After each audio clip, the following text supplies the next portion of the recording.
নমস্কাৰ আমি Bongaigaon district social service এসোসিয়েশনৰ তৰফৰ পৰা যোৱা 26 জুলাই তাৰিখে আমি শিৱসাগৰৰ বানমুখৰ পাটৰ গাঁৱলৈ আমি গৈছিলোঁ আৰু বান সাহায্য দিবৰ বাবে আৰু বহুতো আমাৰ এক্সপেৰিয়েন্স হল গুটেখিনি লাহে লাহে আপোনালোকক জনাম আজিৰ এই প্ৰেছ বিবৃতিৰ জৰিয়তে মই প্ৰথমে আমাৰ বঙাইগাঁও ডিস্ট্ৰিক্ট সোশিয়েল সাৰ্ভিস এসোসিয়েশনৰ প্ৰতিজন সদস্যক মই কাটৰে ধন্যবাদ জ্ঞাপন কৰিছোঁ তেওঁলোকৰ যি ডেডিকেশ্যন তেওঁলোকৰ সহায় আৰু সহযোগিতা সহযোগিতাৰে আমি অকল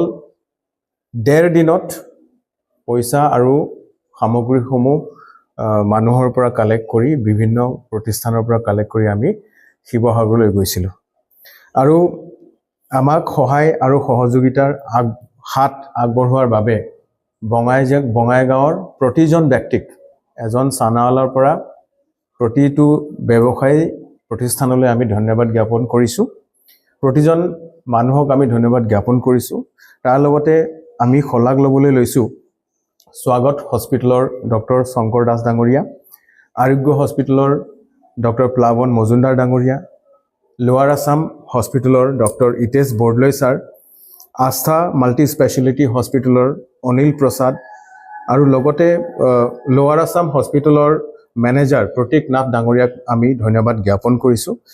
বঙাইগাঁও পুলিচ এডমিনিষ্ট্ৰেশ্যনক আমি ধন্যবাদ জ্ঞাপন কৰিছোঁ তেখেতসকলেও আমাক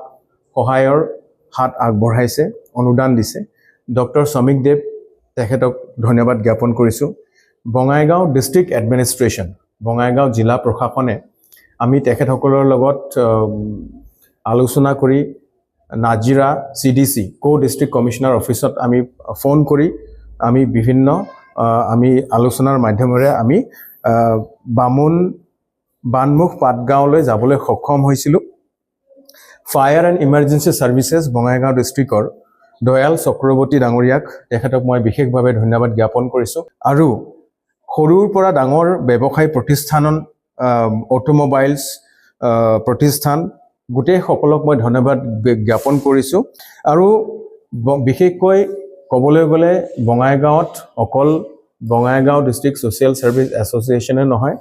আমাৰ দৰে কেইবাটাও সংস্থাই যি পদক্ষেপ হাতত লৈছে তেখেতসকলক মই শলাগ ল'ব বিচাৰিছোঁ আমাৰ সন্মানীয় বিধায়িকা আৰু সাংসদ ডাঙৰীয়াই তেওঁৰ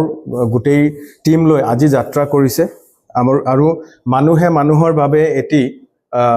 টিম অনুদান ইতিমধ্যে দিছে শিল্পী সমাজ বঙাইগাঁৱৰ শিল্পী সমাজে ইতিমধ্যে বান সাহায্যৰ বাবে তেওঁলোকে আগবাঢ়ি আহিছে আসু বঙাইগাঁও ডিস্ট্ৰিক্ট বঙাইগাঁও জিলাৰ ছাত্ৰ সঞ্চাক মই ধন্যবাদ জ্ঞাপন কৰিছোঁ গ্ৰেটাৰ বঙাইগাঁও প্ৰেছ ক্লাবক ধন্যবাদ জ্ঞাপন কৰিছোঁ IMA Bongaigaon Indian medical association Bongaigaon শাখাক ধন্যবাদ জ্ঞাপন কৰিছোঁ লগতে ৰবিনহুড আৰ্মি তেখেতসকলেও এই বান সাহায্যৰ বাবে কাম আৰম্ভ কৰিছে আৰু সাৰথী সোশিয়েল সাৰ্ভিস গ্ৰুপকো মই ধন্যবাদ জ্ঞাপন কৰিছোঁ লগতে ইষ্ট ষ্টৰীয়ে যি কাম হাতত লৈছে তেখেতক আমি ধন্যবাদ জ্ঞাপন কৰিছোঁ এতিয়া আহোঁ আমাৰ এই যাত্ৰা শিৱসাগৰৰ বানমুখ পাটগাঁৱলৈ যেতিয়া আমি গৈছিলোঁ আমি দেখা পালোঁ যে বিশেষকৈ কিছুমান এনেকুৱা ধৰণৰ ঠাই আছে য'ত মানুহ যোৱাটো সুগমযোগ্য নহয় আমি এটা ৰিস্ক লৈ তালৈ গৈছিলোঁ আৰু আমাৰ গাড়ী লগতে আমাৰ ট্ৰাক আমি গোটেইখিনি সামগ্ৰী লৈ যেতিয়া আমি সোমাইছিলোঁ প্ৰথম পৰ্যায়ত আমি বহুত মানুহ দেখিছিলোঁ যিসকলে হয়তো সাহায্য ইতিমধ্যে পাইছে তেওঁলোকেও সাহায্য ল'বলৈ আমাৰ কাষলৈ দৌৰি আহিছিল কিন্তু আমি বিচাৰিছিলোঁ আমি এটা ঠাইত যাওঁ যি ঠাইত সাহায্যৰ জৰুৰী আছে সহায়ৰ জৰুৰী আছে সেয়েহে আমাৰ মাজত